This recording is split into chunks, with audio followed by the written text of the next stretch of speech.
Si Torre lang man nagsabi na may 3-minute response siya. So, it is responsibility ng walang krimen na mangyayari dito sa Davao. Because it's the PNP's job to secure the city. And hindi naman ako pinapilit ng city director. So I cannot give, like, I do not know if I can give, advice kung paano gagawin yung trabaho ng mga pulis dito. Pero pag itong city director na nilagay ni Torre, hindi makikinig sa akin, he will not cooperate, then it's up to them. But tingin ko, gagawin yan harassment lang talaga. Dura Torre, Mr. Torre, sanay na ako sa iyo. Sanay na kami sa iyo. Kinidnap ko nga yung tatay ko eh. Gusto mo harasin mo lang ako. Kasi matapang ka lang naman, we have the position pero masuntukan tayo. Parang kumakaya, bita. Ganun lang.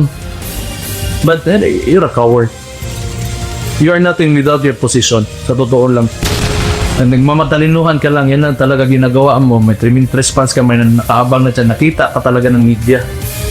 Kawawa ka naman sa totoo lang. Kayo PNP, sabihin nyo, hindi na safe ang Davao. So, ako ba ang polis o kayo? Kung sa index, ang Davao City is third to Chiang Mai in Southeast Asia, why cannot you maintain that? If you cannot maintain that, that means you're not doing your job. That means the PNP is not doing their job. Pag nangyari yun, who is to blame? Ako o ikaw? Kung yan ang gusto niya, madaling pagbigyan yan, boxing na lang para madaling i-set up at gawin natin this coming Sunday, 9 o'clock. I'll be there in Araneta. Hindi naman siya pinapatulan. I just see this an opportunity para makatulong sa ating mga kababayan. Kaya nga, sigurado maraming sponsor nito and everything that, all the process that we'll raise. At tama-tama, dahil marami ang nasalanta ngayon ng bagyo at baha. Maybe we can use this moment or this opportunity for to raise funds in a charity boxing match this coming kung para mabilis this coming Sunday sa Araneta. 12 rounds, pwede.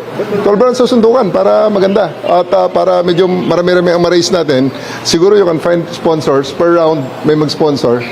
So, let's place their merchandise before each round. So, 12 rounds para medyo marami-rami ang sponsor at marami tayong mai-raise na pondo. Well, I was informed at nakita ko rin sa social media na naghamon siya ng suntukan. And, sa atin naman, whether he's serious or not, sa atin, let's just put this on a better use. Kung yan ang gusto niya, madaling pagbigyan yan, boxing na lang para madaling i-set up. At gawin natin this coming Sunday, 9 o'clock. I'll be there in Araneta. I'll ask Araneta to set up a boxing ring. Hopefully, they will oblige. Kung wala naman, di maghanap tayo ng kung saan gym ang gusto niya.